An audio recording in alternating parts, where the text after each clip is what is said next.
Menyambut tatanan kehidupan era baru, pemerintah Kabupaten Badung melalui Dinas Pariwisata sudah melakukan verifikasi. Total ada 14 destinasi wisata yang telah diverifikasi. Dari jumlah tersebut sebanyak 12 destinasi dinyatakan lolos verifikasi, sedangkan 2 akomodasi pariwisata dinyatakan belum lolos verifikasi. Menurut Kepala Dinas Pariwisata Badung Made Badra, 2 akomodasi pariwisata yang dinyatakan belum lolos verifikasi berupa spa dan restoran yang beroperasi di Badung. Namun ia tidak menjelaskan detail hal apa yang menyebabkan keduanya tidak lolos verifikasi.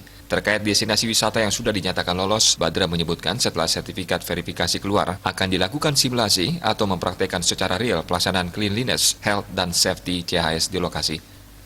Nanti dalam klausul sertifikat yang diberikan, bila mereka setelah menerima sertifikat melakukan pelanggaran, maka sertifikat akan dicabut. Dalam hal ini, Satpol PP boleh bergerak untuk melakukan penutupan. Yudi Karnaidi